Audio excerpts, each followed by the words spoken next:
All sports, all plays. Yeah. All sports, all plays. All sports, all plays. 365, we making up plays. You talking the game, get you through the days. We're high in the court, the dime in the lane. Variety topics, living the same. All presentation, sports information. Hitting the airways, taking the nation. All sport, all plays, like working your faces. Grace at the field, so tie the laces. All sports, all plays.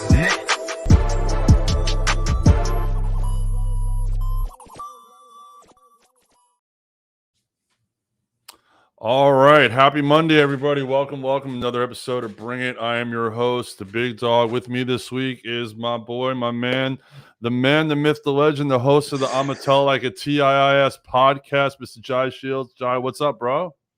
Big Dog. Good to be back on with you as per usual. Nice to be on here on this Monday night. Yes, definitely. And, of course, you're sporting the orange background, representing Bengal Nation, still in effect, of course. Well, actually, this is like the new temporary logo for my podcast. I could only get the microphone in, but it's like the new title card for my podcast. Nice. Okay. I switched up last week. So, cool. And then, of course, we got the opposite side, the TB12 shirt. You jumped on that bandwagon, huh? Yes. I got two of them. I got this one, and I got like the creamsicle one that just has the regular white TB12 across the chest. And even though orange is my favorite color, this one is my favorite leader in the clubhouse compared to the other one, just because I like the design and the fact. I don't know if you can see it, but it's just like TB12. They like revamped their logo, so it's TB12 season 22. Tom Brady, Tampa Bay, season 22, all 22. Because the all 22 camera feature. Keep going, and on the back, I don't know if you can see, but on the back it says Perseverance, and it's got like the rings, and it has cool. and it has the rings and Brady's name and everything else. Cool, very, very cool. Yeah, it's funny, and that's very cool because a lot of guys I know growing up, I've grown up a Giants fan since 1978, so I remember Joe Pisarcik. I remember the Herman Edwards fumble, when he recovered the fumble in the end zone. It's way before you weren't even a glimmer in your parents' eye yet at that point. But right. but even growing up a Giant fan, I always liked watching Roger Staubach as a quarterback for my arch enemy team, the Cowboys. But yet, I always liked him. So it's good that even though you have your team, you still respect players, you respect their skill set. Yeah, I mean, you grow up, you mature, and you put things in perspective. You're like, I only hate this guy because he's a very good football player, and the fact that he wins all the time, and my team doesn't. So, and you put things into perspective. He beat the Chiefs in the Super Bowl last year, which I picked the Bucs to win. B, I was rooting for the Bucs, and it was good to see them give the Chiefs a little slice of humble pie, which made me happy. So, getting the 7th ring, first year, going to a new team. I'm like, I was like, the Bucs. I remember saying, I was like, the Bucs will go 9-7. They'll be good. They'll be better because Brady's on the team. They're not going anywhere. I mean, you got the Packers, and lo and behold, ways to go out there, goes out there and he wins the championship. The shirt, I don't know if you can see it. With the green screen's got I can't see it. Discombobulated.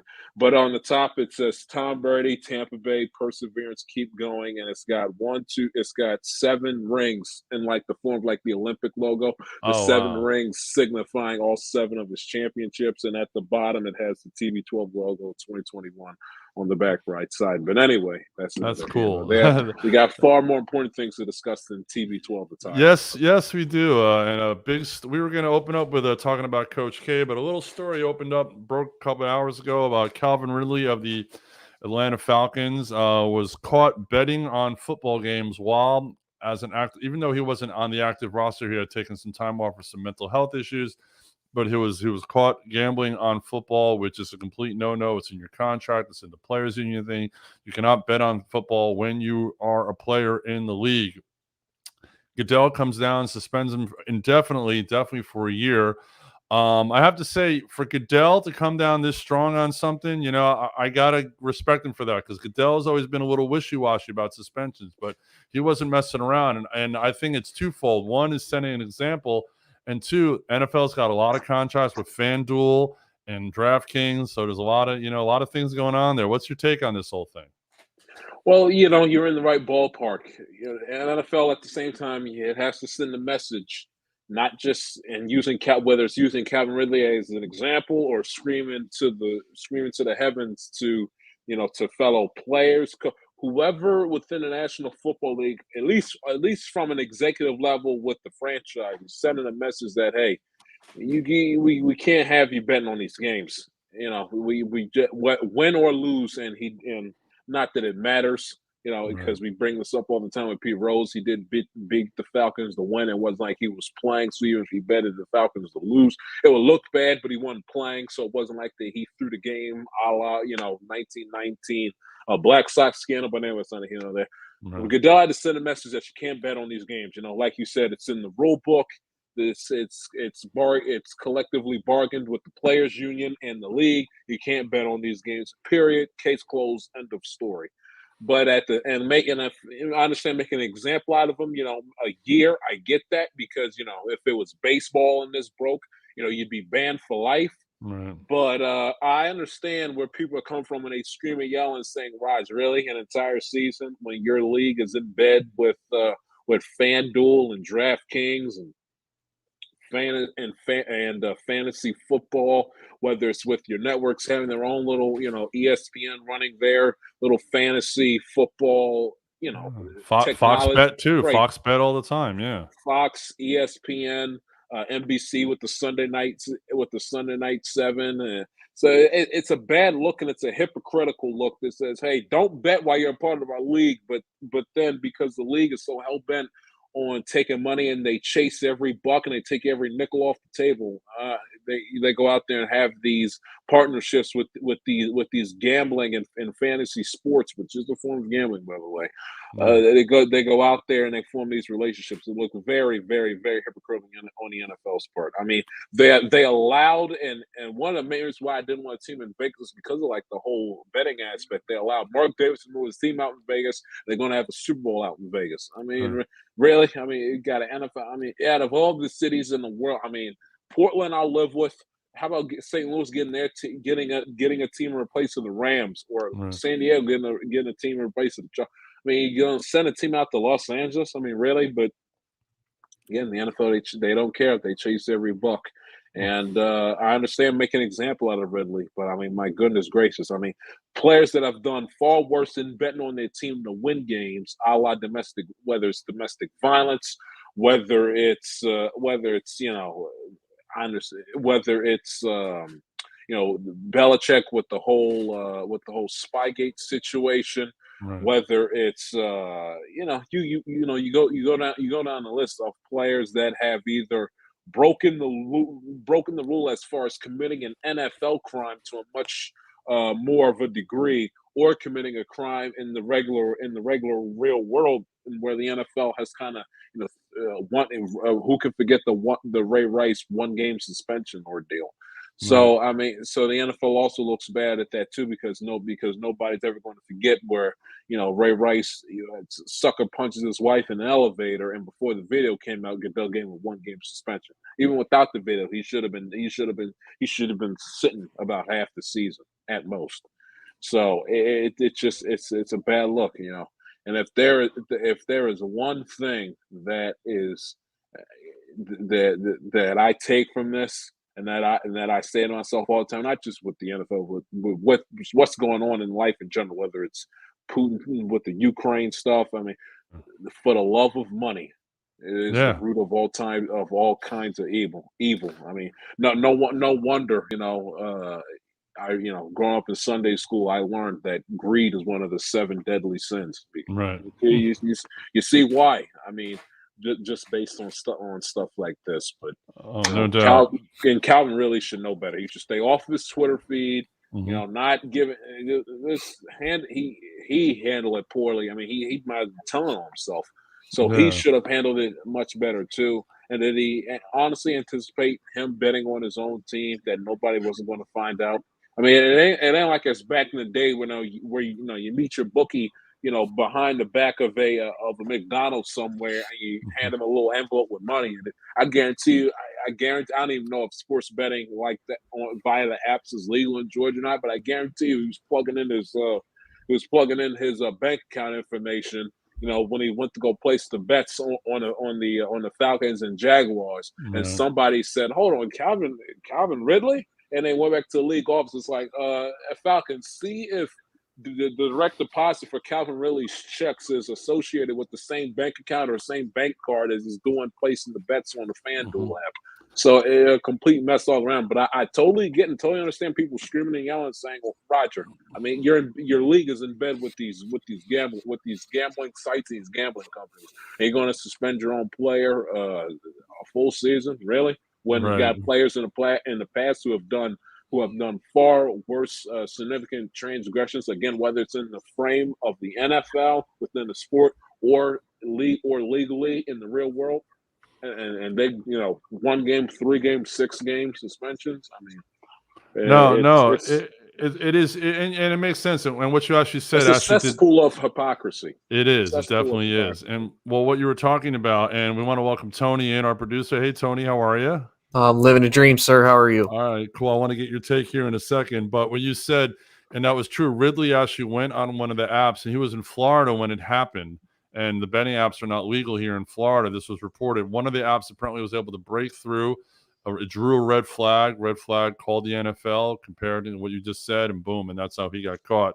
I just want to read the statement that Goodell said today, and then I want to get Tony's take.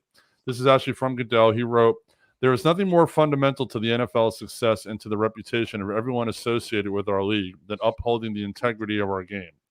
This is the responsibility of every player, coach, owner, game official, and anyone else who is employed in the league. Your actions put the integrity of the game at risk, threaten to damage public confidence in professional football, and potentially undermine the reputations of your fellow players throughout the NFL." Pretty heavy statement, Tony. I mean, it's pretty much, if you're going to do this, you're not going to get away with it. I mean, that's how I read it. What do you think, Tony? Oh no, I mean, I definitely agree because I mean, much like Jai said, you signed a contract in order to do this. This is your employer. Your employer tells you not to do something, and then you blatantly go out and do it anyway. You're violating your employer's rules. So he's within his rights to suspend him, and the fact that he did it very quickly is also what surprises me. I know from a personal standpoint, probably the thing that aggravates me is the fact that and I think a couple of us had figured out that potentially, this is purely speculation. I have no actual facts backing this up, that he took the time off for the mental health right at about the same time that he had started to do this. So was he actually taking a break for something mental health related, or was he doing this of, okay, I'm going to try to make some extra money on the side since I haven't gotten a big paycheck yet, because I'm still on my rookie deal. And to me, that's where I have to kind of look at him just as a person and as a man, and it's like, really, the mental health is finally something that now is starting to become more normalized. This is something that people can actually now start to go out and get help towards, help with, and especially even from the veteran community. I'm kind of sitting here like, come on, man, like there are so many people that wish they could be in your shoes, where they could be like, hey, I'm going to step away from my job, I need to go take care of myself, get some mental health, and still get paid for it. And everybody's understanding about it too. And exactly. And then you're out here, betting money on sports games. It's like, and again, I don't know if that's truly the case or not, but it's like timeline wise, it also doesn't line up very well for him as far as that goes. And that, I think that's also what makes it worse. I don't think people are necessarily as upset that he is betting on sports. I mean, you kind of bet on yourself, you bet against your team. There are people that probably do it maybe on the side with like friends or family or something like that. But the fact that you're using the cover of something actually serious like mental health, I think that's where a lot of people that leaves a bad taste in their mouth. Oh, no doubt. And the fact that you said that the timeline, exactly the timeline of when he took off from the team, when the bets were placed, and it was only 50 seconds. He said on Twitter, I only bet $1,500. It doesn't matter. You could have only bet $10. It's the fact of the league policy, and you're still employed by the team. You're still getting paid. He didn't take leave without pay. He was still collecting a check.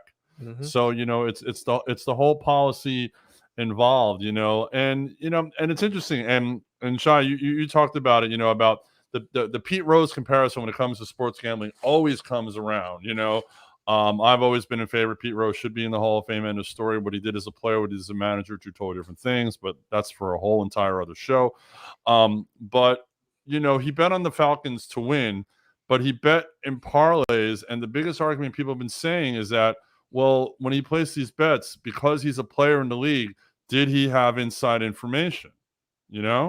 I mean, what do you Yeah, what do you think? that's that's a big time thing, and you bring up Pete Rose, who is trending, as soon as like the Calvin Ridley thing came down. I go on Twitter. He's like he's like top of the list on what's trending, at least within the United States in the realms of sports. But with Pete Rose, he was the manager, so he didn't necessarily have inside information because he was the head guy of the team.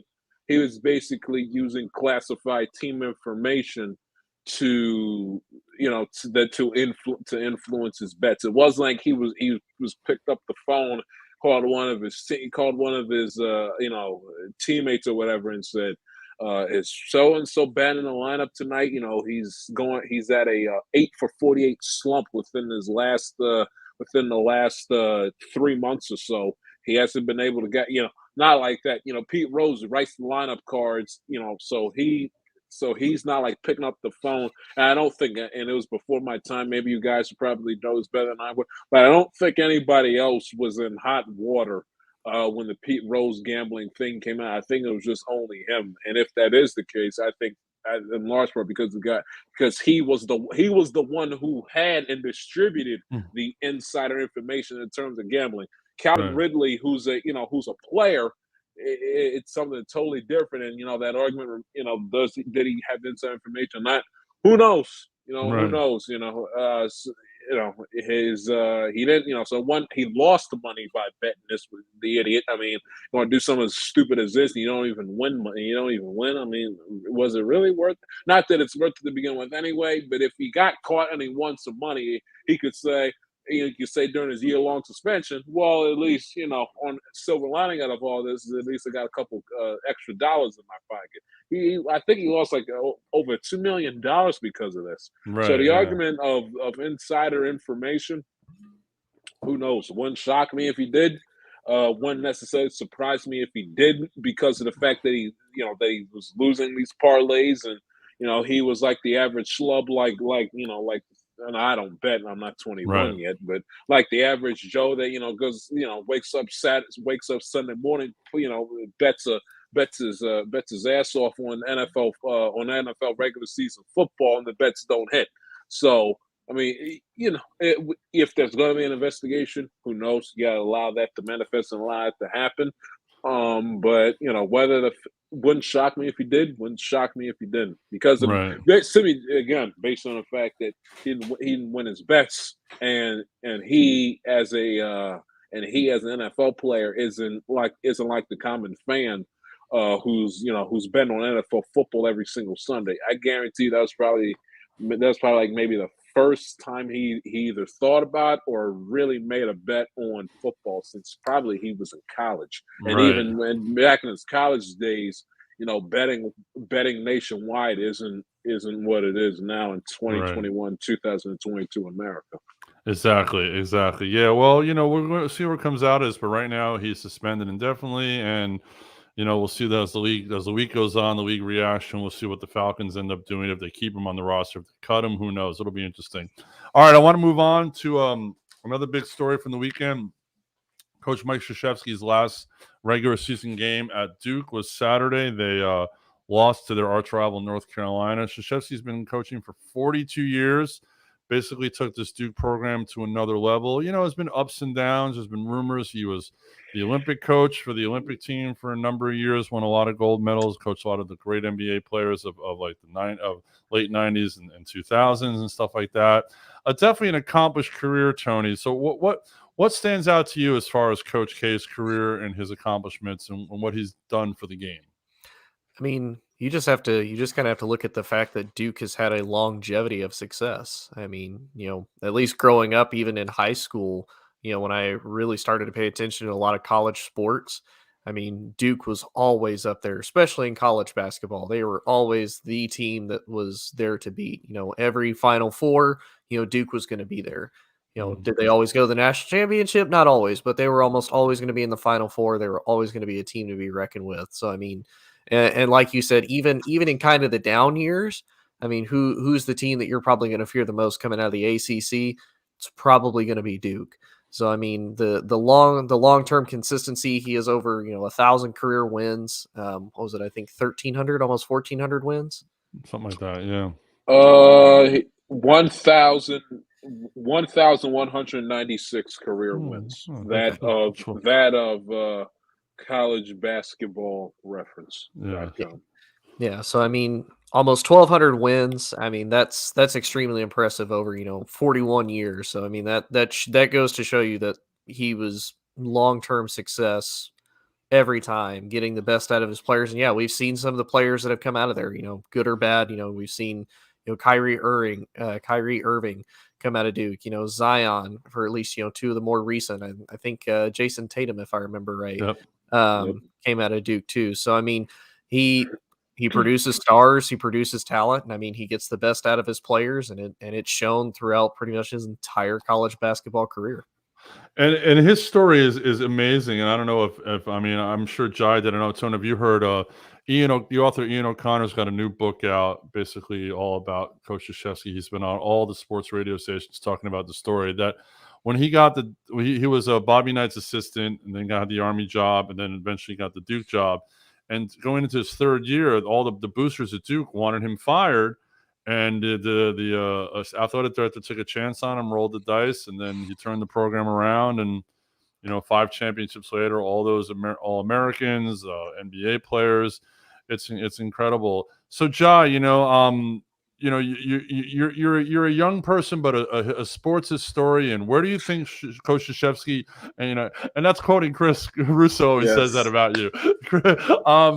Where do you think Krzyzewski lines up as far as like college coaches? Because everyone has basically says it's Wooden and everybody else, but it's a different game and a different tournament than when Wooden was coaching. And plus, there was no one and done, there was no 3-point line. So, I mean, how do you compare the two? Well, I just look at it, I say, well, Coach Mike Krzyzewski's the GOAT. He's got 5 national championships, 12 Final Four appearances. He's 97-30 in the NCAA tournament. Again, over 1,100 wins, nearly 1,200 wins as a coach. He got a 766 winning percentage. His record at home with Duke at Cameron Indoor is unbelievable. Not to mention the Coach of the Year awards, whole nine. I mean, look, and like you said, game's different now. Now I understand the game has probably changed from 2022 back in like 1985 in the early years of his tenure there. But to be at one place for that long and to have that amount of success it's crazy, and you just go down a list and you think about all the great coaches, at least with the men's sports. Joe Torre got with I think he joined the Yankees in either 95 or 96. I think it was 96. Yeah, Mattingly was manager in 95. They made the championship, didn't get to the series. Torre takes over the next year, and boom, there you go. Well, Showalter managed the team, and then right, you're right, Showalter. And then it was Mattingly was on that team, and he retired. You're right. Right. Yeah. Torre was managing the team from 96 to 07. Right. Belichick is going. This will be Belichick's 23rd season coming up. He's been there since 2000. Nick Saban has been in Alabama for how many years? I should know off the top of my head, but he's been great, and he's arguably the greatest college coach of all time. But it ain't like Nick Saban has been, at Alabama for as long as time as Coach K has obviously been at Duke. So you go through all of the big time, quote unquote GOAT, and I'm not saying Joe Torre is using him as an example with the Yankees, because Yankees, Alabama football, Duke basketball, it's all underneath that umbrella of that hated sports team that everybody collaborates around to root against, a la Duke. But I look at his resume, and just using plain old common sense, greatest college basketball coach of all time. Saban has been there since 2007, so not even as long as I thought.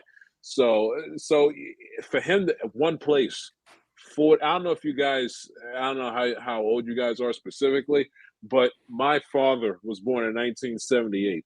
Coach K took over the March of 1980.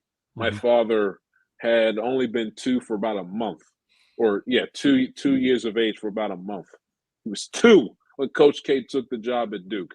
He's 44 years of age now, has me, and I'll be 20 this upcoming May. My brother turns 18 in May as well, and my sister turns 17 years of age this upcoming fall. So saying, and I bring it up, it's like just to put it into perspective, like how long you've been at one place. And I've been at one place, a la Marvin Lewis, where you're there nearly 20 years and you don't win anything.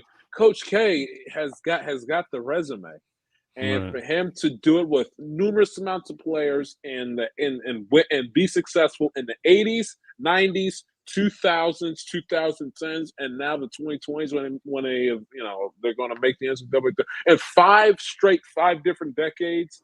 That's something that you just at one place.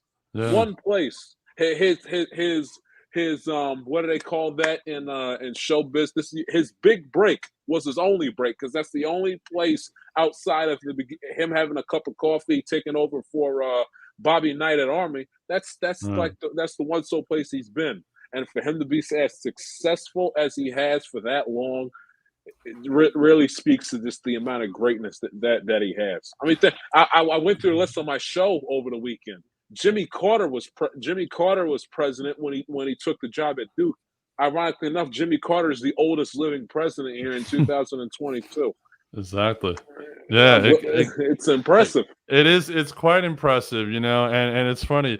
I'm 50, so I'm a little older than your dad. So I just felt really old when you gave those numbers. But I have shoes older than you, Jai, but that's okay. But it's all good. Yeah, and it's funny because I remember growing up watching college basketball myself, and and watching this Duke team, in the mid '80s, because I actually had the privilege. Where I grew up in Elizabeth, New Jersey, there was a gym, a youth center near where I lived, and the Jersey AAU coach ran his team out of there, and I knew him, and he used to call me up and have me come run with some of these AAU guys. I actually got to run with Bobby Hurley and Ala Abdelnaby, 2 of those Duke greats from those late '80s teams, the teams that played with Christian Laettner and all that. So I mean, I got my ass kicked, but it was still fun, It was still fun to play. But yeah, and there's so many Duke moments in college basketball. I mean, we all think about the Christian Laettner shot in '92. The regional final.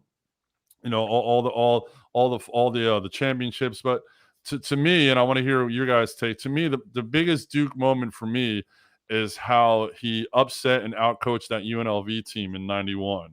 How where that UNLV team the year before was just a run and gun offense, unstoppable, physically better, speed wise, everything like that. And then the Duke comes in the next year and upsets them after UNLV goes undefeated till the championship game. So to me, that's like my Coach K moment. I mean, anyone could have coached those Olympic teams; those guys were so good, But to me, that's my Coach K moment. Tell me, what about you? Is it the Laettner shot? Is it something else? How do you think of Coach K? Like, what's your moment for him?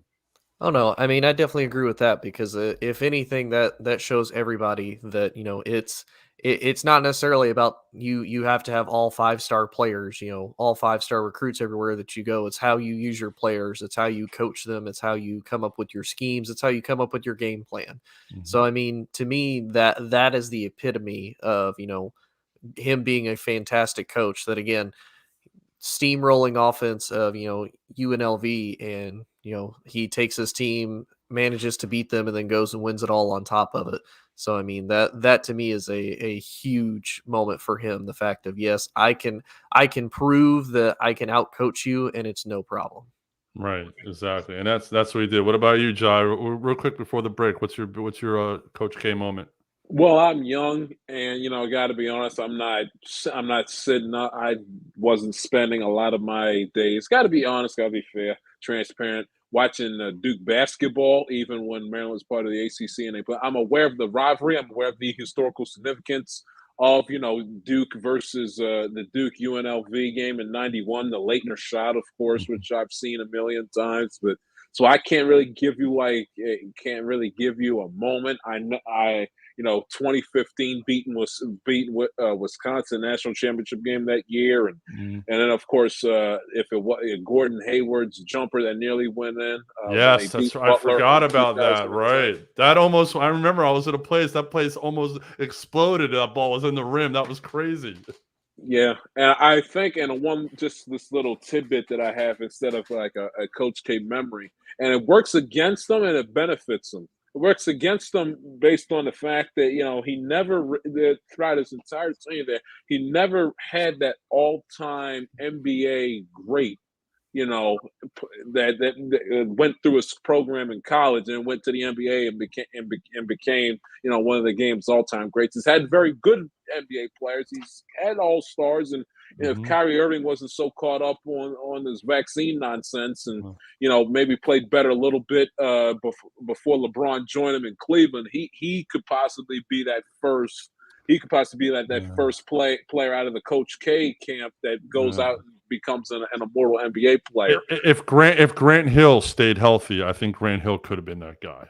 That too. And Jayson Tatum could be that guy too. Jayson Tatum could be that guy. Yeah, we're going to talk about him in a bit. Yeah, he definitely could. Interesting. Good point. All right, we're going to take a short break right now. We've got a new ad we're going to run. We've made an amazing collaboration with the American Arena League that's coming up in 2023. So, Tony, let's run that spot, and we'll be right back. Get ready. This summer, the Arena League Sports is on ASAP Network. Tune in live on either the Tiki Live or Roku app, as well as your smart home TV.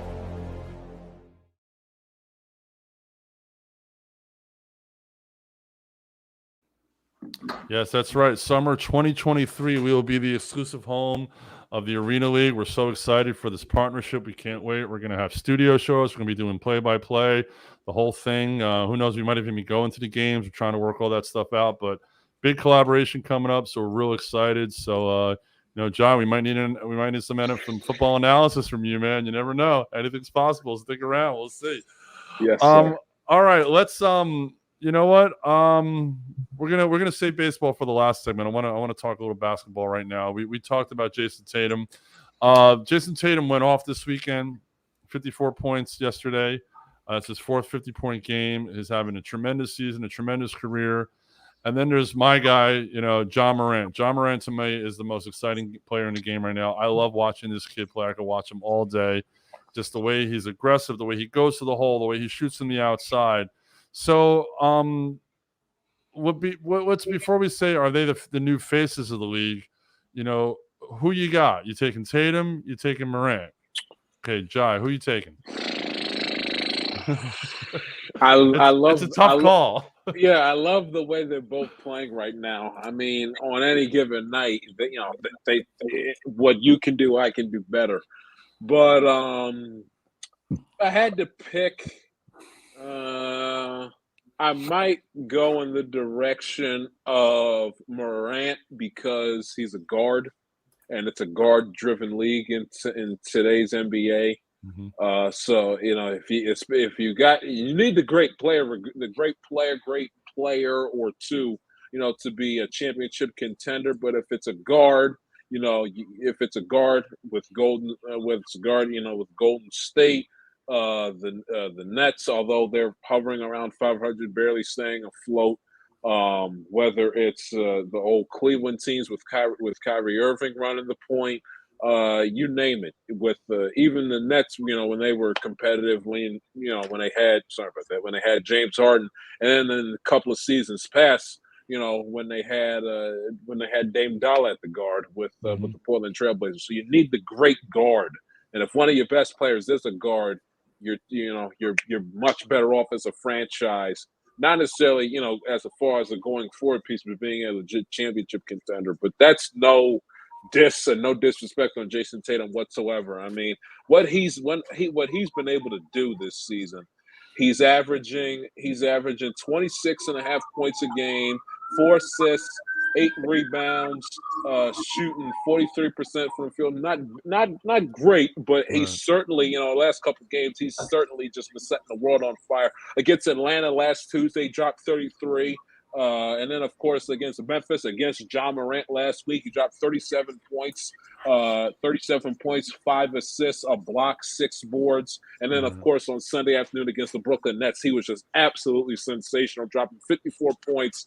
Could do no wrong shooting from 53%, 5 rebounds, 3 assists. So you take out of one of them. I'll take Morant because he's a little bit younger than Jayson Tatum is, and he plays a much more valuable position with the guard instead of the small forward. But you can't go wrong with either one of them at this point. The way they're playing right now, because they've just been absolutely sensational.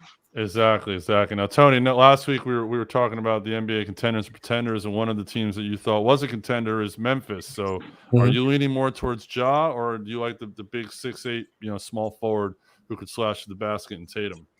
I like Ja a little bit more, just because if you look at his career total jumps, when he was, his 2019 to 2020 season, he averaged about 17, almost 18 points a game. The next year he averaged about 19, and then this year he's averaging 27.5 points a game. So I mean that's a tremendous jump. Whereas if you look at Jayson Tatum, he started about 14, then he went up to 16, then 23, then 26, and now he's up to about 26.5. So I mean both are getting extremely better, but I think Morant has taken that significant bigger step more. And I think to me it's more Morant, because if you look at all the talent that has been around Jayson Tatum, you've had all those different Celtics teams that were supposed to, be, you think about it, the last 3-4 years, who is it supposed to be for, the next, 10 years? It's supposed to be Sixers with, Joel Embiid, Ben Simmons against Jayson Tatum, all the Celtics players. And then that just completely fizzled out. And then they're like, okay, we're going to completely start over. Jayson Tatum's going to be our person. Whereas, Ja Morant, has anybody expected the Grizzlies and Ja Morant to be anywhere that they are currently right now?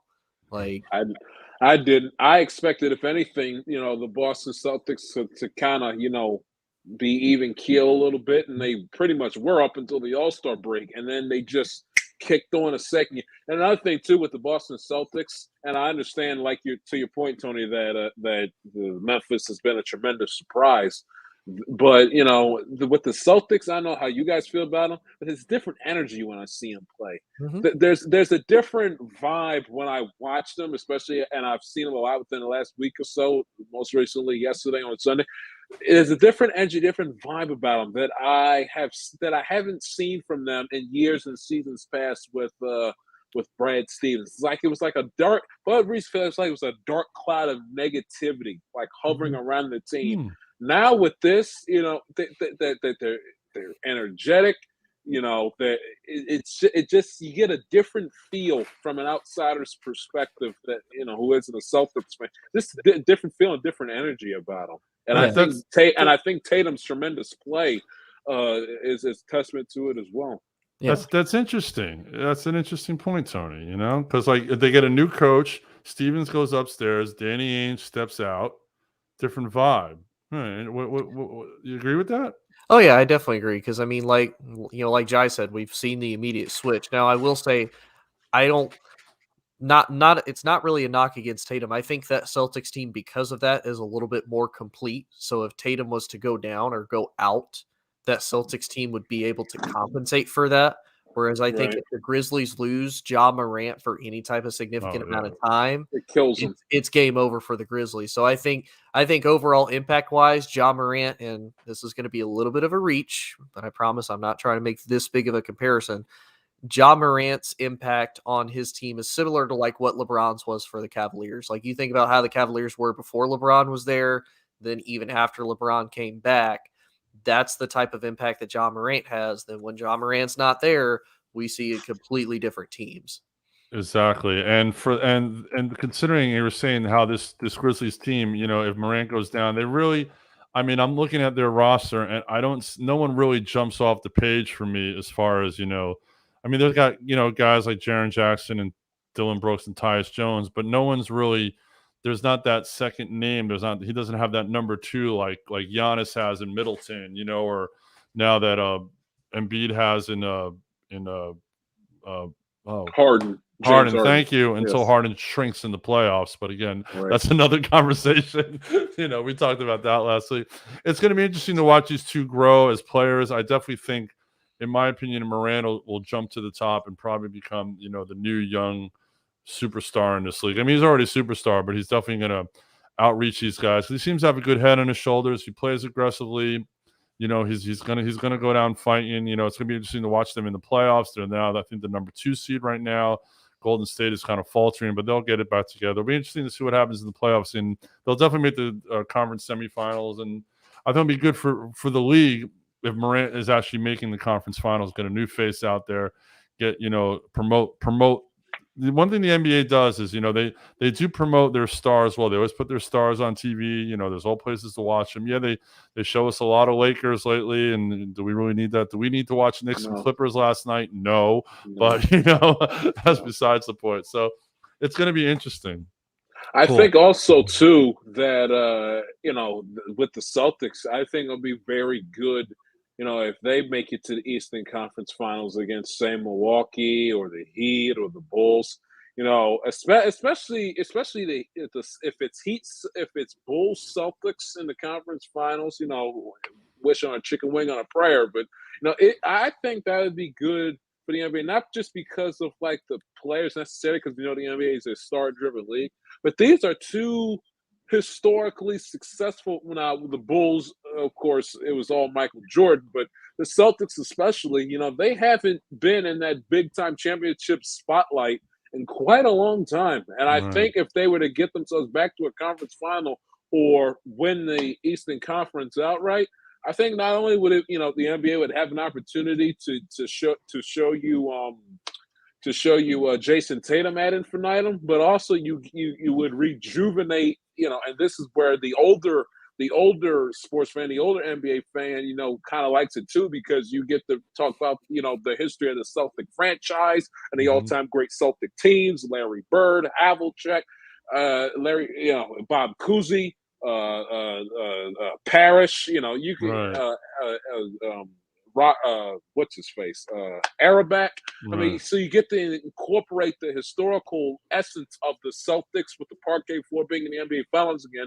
Mix it in with the young new star that the younger audience is going to get. That's going to sink their teeth. That's going to sink their teeth in. Also, furthermore, which is an also added bonus, Boston's a big time market.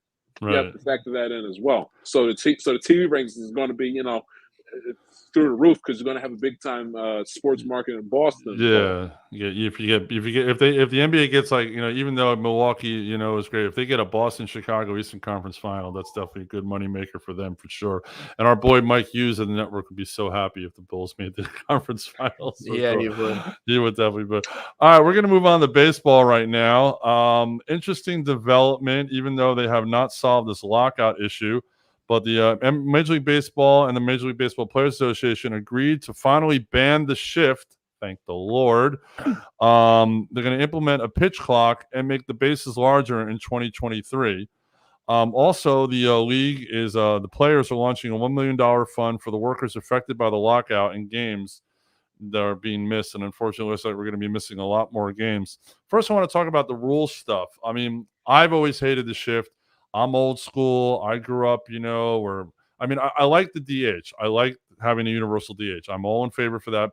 Pitchers, especially the way pitchers work out today, they shouldn't be running the bases. They shouldn't be hurting their arms that way. Let them hurt it the old-fashioned way, on the mound pitching. Not sliding into second or third base or trying to make an at-bat or get hit by a pitch, But I'm so happy they're banning the shift. It's going to regulate.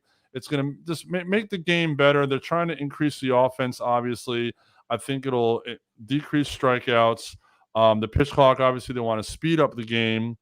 So I understand that. But making the bases larger, I don't understand. I don't know where this. they're going. I don't know what it. I mean, yeah. What do you think this making the base? I mean, give me your takes on all the rules. But let's start with the base. What do you think the bases are all about? I don't get it. I did when that base is larger. I mean, now, what do they got to do making the bases larger for? But now that you set it and allow me to marinate in my head, allow me to think about it for a little bit, maybe it's because of the fact that the players have say, look, when we're sprinting and running full speed, and a lot of these guys, they got size 11, 12, 13 and a half, 12 and a half size feet. Yeah. And when you're running full speed, especially if they're hitting the ball in the gap, they're trying to leg out a single into a double or double into a triple, or they're on base and they need a run in the worst way to either make the game close or tie the game and take the lead. Maybe it's because of the fact that, hey, how about we have the larger bases so it's not so hard to miss when we're sprinting around full speed. And also, it's funny to bring that up.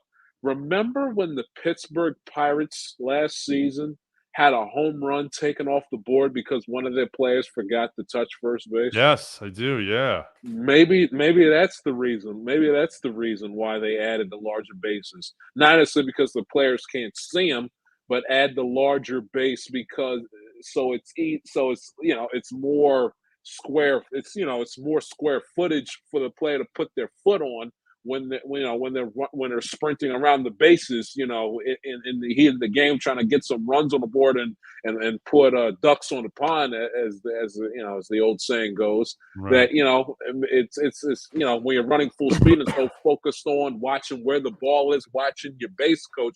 I understand it may sound elementary, but when you're running full speed, there's an opportunity where you're trying to touch a base and your foot lands about an inch short of where the base is. And rather than you saying, oh, crap, and then go back and touch the base, you got to go ahead and run backwards. You get yourself caught in a run down. You're wasting out. You raise the base runner. So maybe that's the reason why they wanted the larger bases, because of the fact that you had players there now and again, the Pirates especially, had a home run taken off the board because the guy failed to touch first base. So maybe that. Also, what I see a lot too, especially on second base with the takeout slide, see a lot of players, they slide right over the freaking thing.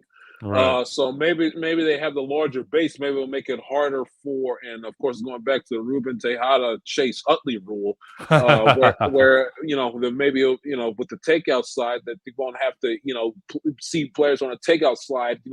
They slide right through the base because of the fact that it's so small. Maybe you larger the base. Maybe it'll stop the player in their tracks when they're running from first to second. I didn't have an issue with the shift. You can't necessarily, by the rules per se, tell a team or tell a defense how to form, with the formations. So, and the element of hitting the ball the other way. I understand it's easier said than done that these guys are professional athletes and they get pitched inside. I understand all that.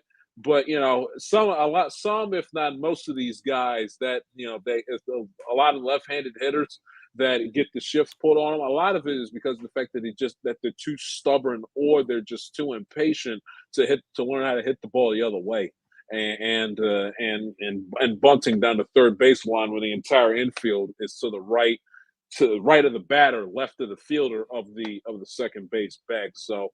I wouldn't have done it myself, but I can live with banning. Yeah, I can live with banning the shift. I saw somebody on social media a few days ago compare it to how in the NFL, yes, you can't tell the coach, you can't tell Zach Taylor how he should have his offense lined up, but they do have they do have the penalty illegal formations. So kind of put that in perspective with me.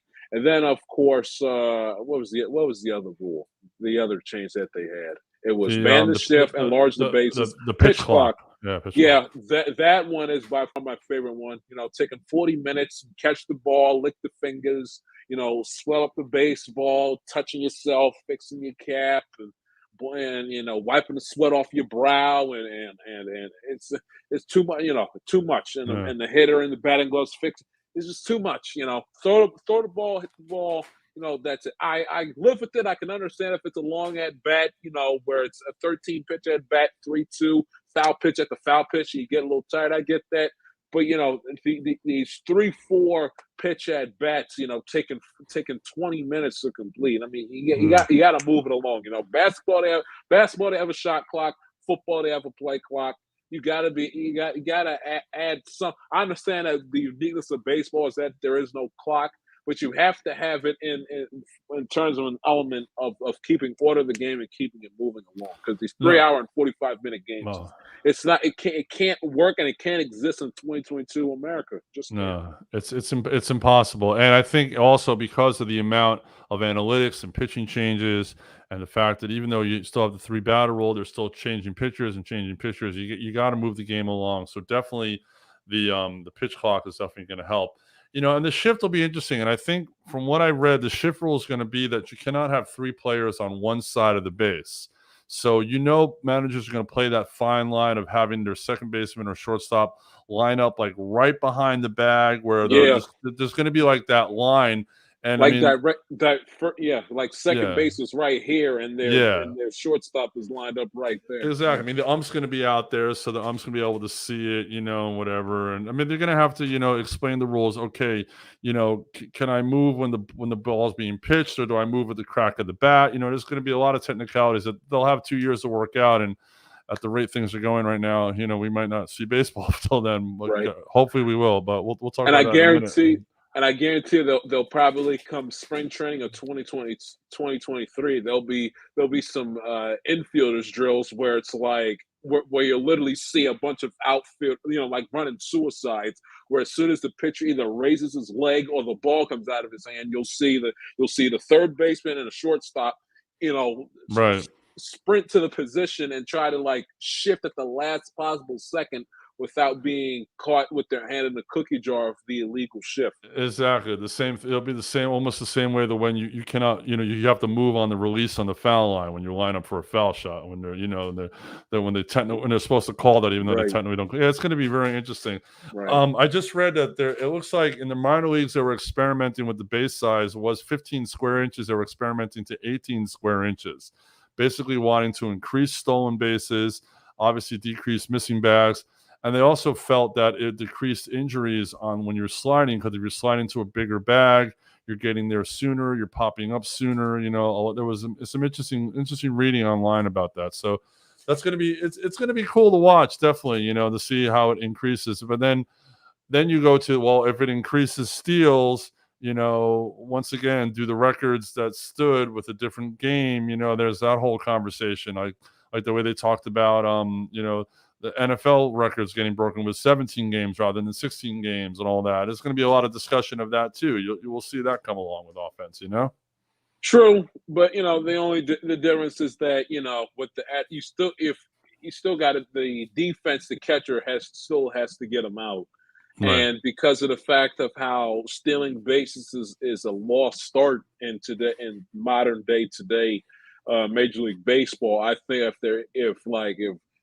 if Ricky Henderson's record is broken within the next 10 years or so, like scream and yell, at least I won't scream and yell back, because be like, well, you basically had like a long period of time where stealing bases was taboo, right? Because of the analytical piece of giving the other team outs and everything else. So, and again, it doesn't matter. It doesn't matter if the bases are 15 inches, 18 inches, the size of you can't see it. The size of my iPad, the size of the size of my computer. It doesn't matter how big or small the base is. The object when you're the team playing defense is for the catcher to catch the ball, quick release down to second base, either the shortstop or the second baseman to get them out. So I really don't think like the enlargement of the bases is going to have as big as an effect on the record books. No doubt. We will see. We will see what happens. All right, we got like 5 minutes left. I want to get your final take of the night, Shai. I have a feeling it's probably going to be about this baseball lockout. I know you and I are both very passionate baseball fans. I come from an old school baseball family. your dad being a little younger than me, but still, I'm sure come from a long line of baseball. Did you play Little League growing up at all as a kid or anything like that? Little hitting the T-ball out in the back with my dad. Little League played basically up until sophomore year of high school. Mm-hmm. Got cut. Did not make my junior team in high school. What position did you play? First base. First, I was a outfielder and a first baseman from Little League up to high school. And when I was in Little League, for whatever the reason, my Little League coach put me at third base a lot. Mm-hmm. Being left-handed, which doesn't Right. work, is a hard thing playing third base. You got to throw against your body motion, but whatever the reason put me at third base. So I played a little bit of third base, but primarily the outfield and first base were my positions back in my playing days. I'm 6'4", so I played first base. You're the tall kid, you play first. So right? Yeah, that was it for me. That type of thing. All right, so John, what's your final take of the night? Final take of the night is basically on this baseball. I mean, I'm not taking any sides, and I quite frankly, I don't care whose fault it is. Okay, owners, play association, Manfred, Clark, everybody is at fault. Everybody is to blame. Everybody is to shame for this lockout, and the fact that we do not have opening days is canceled, and most likely the first. Now 3 weeks of the season is going to be out the window. It's a complete disgrace. I mean, bickering and griping and going back and forth over CBTs and universal DH and pitch. Like really with NBA, baseball. You're not in the mood to miss any time. You're not in the mood to have a work stoppage. Your game is fizzling out in popularity. With the current generation, it being hip and popular on social media, you're basically gasping for air. You're almost that close to death. We're going to have a lockout. I mean, seriously, and the players, it's like, listen, both sides greedy, short-sighted, selfish, and are tone deaf. They didn't learn when they basically had the preamble to this war back during 2020, going on 2 years ago, when they moaned and groaned and screamed back and forth while the world was falling apart because of social unrest and people dying left and right because of COVID and millions of people out of work, losing their jobs, going bankrupt. And they didn't care, and they didn't learn from that. So what we're going to do? We're going to do the same thing 2 years later. People still, not to the extent of 2020, of course, but still dealing with the living their lives and dealing with the aftermath of the meat and potatoes of the pandemic.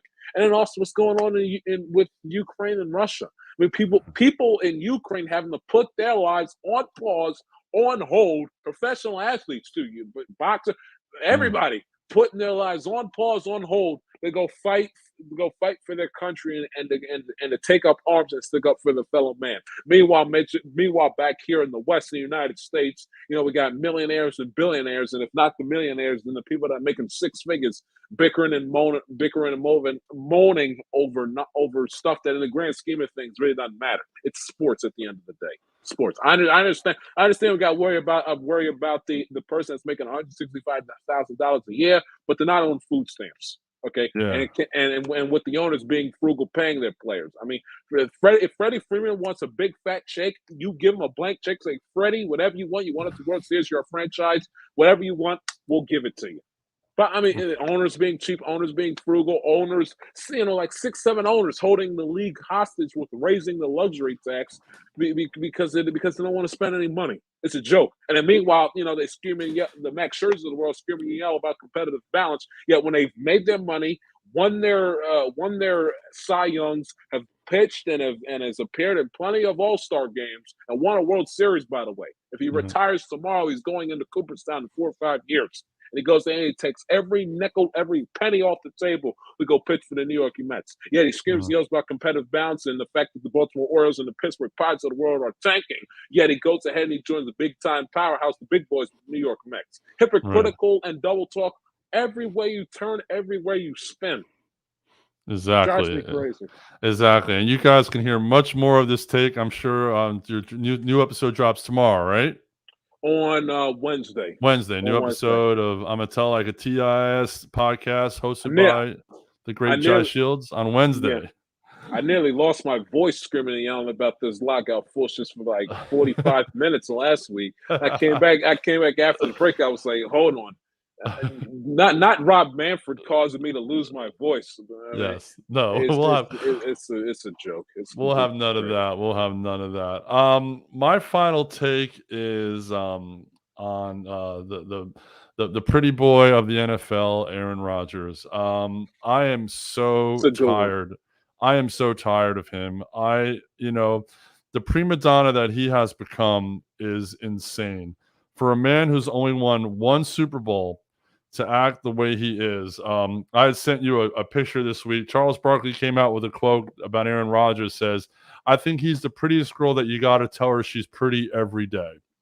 And this is true. I went to school with those girls. Those girls are not fun to deal with on a day-in, day-out basis. Trust me. No, they are not. They are not. And, and the fact that the amount of press coverage that ESPN, Fox, everybody gives him is insane. So every time I hear them talking about Aaron Rodgers, I change the station. So you don't lose a listener in a station, but you lose a listener for me for that segment. So to me, I just say, look, Aaron Rodgers, make your damn decision and go away until training camp in July. Please, enough. Tell us what you're going to do. Go away. We'll see you in July in training camp in Wisconsin. I mean, he's a narcissist. He's selfish, self-centered. And he excuse my French, if you look it up in a dictionary, the word douchebag, a picture of Aaron Rodgers shows up. Because it's like, and it's to the point, and I was discussing this with a couple of group chats I'm involved with on, on social, everything else. It's not even about, throw the whole thing back in November with COVID out of it. The fact that whether he told Adam Schefter or his agent or somebody, the fact that it got out draft night that there was friction between him and the Packers on draft night, right? That he wanted out, taking the spotlight, taking all the sunshine away from all of these young college kids that worked and dedicated their whole lives. God knows how many financial sacrifices their parents and loved ones had made for them to be at the NFL draft. And all of a sudden, Aaron Rodgers is unhappy with the Green Bay Packers and wants out. I don't care about Aaron Rodgers, okay? I want to know whether or not on my I said it again, I look like a complete idiot at the time for saying this, but I want to know whether or not my Cincinnati Bengals were going to be dumb enough to draft Jamar Chase with the 5th pick instead of building up the offensive line. I'm more interested in finding out, is Mac Jones going to go to the 49ers or where's he going to go? Trey Lance, where is he going to go? I was more caught up in that than Aaron Rodgers. Exactly. And again, with the it's never his fault. It's deflect. Yeah. And he screams and yells about, well, I don't have any help and all that, which is a half truth, by the way. Screams about, once screaming and yelled, wanted Randall Cobb on the team. In the game against San Francisco, never threw him the ball. Right. And all the voice is just a hubbub. He to be fair, I understand he's talented. And there are times I sit back and watch the way I was like, man, this guy is just electric throwing the foot. Watch him throw a football is a thing of beauty. But he's won one championship. Right. Won one championship. And if you go, and we're out of time, so I'm not going to go through it, but just go down the list for those of you watching at home. Go down a list of all of the NFC quarterbacks that have appeared in the Super Bowl and/or won it since Aaron Rodgers' 2010 championship. Start from 2011 to Eli Manning and end your list with this past year with Matthew Stafford. Right, exactly. I mean, there are a lot of guys who have won. I mean, hell, Brad Johnson won a championship. Trent Dilfer's got a championship. So there you go. There you go. All of his talent, he's not an immortal. Exactly. All right. Well, we are out of time, Jai. Always great to have you on the show. I always look forward to when you come on and your takes and everything like that. Always a lot of fun. Next week is the Monday after Selection Sunday. We will be talking March Madness next week. We're going to analyze the brackets. Pick our Final Fours, maybe even pick our winner. Trying to get a couple of our college basketball guys to come on next Monday to talk about that. And we will see what the week brings. You never know. So on behalf of Jai, myself, the Big Dog, and Tony, our great producer, we will see everybody next week. See you. All sports, all plays. Yeah. All sports, all plays. All sports, all plays. 365, we making up plays. We talking the game, get you through the days. We're high in the court, the dime in the lane. Variety topics, living the same. All presentation, sports information. Hitting the airways, taking the nation. All sport, all plays, like working your faces. Grace at the field, so tie the laces. All sports, all plays.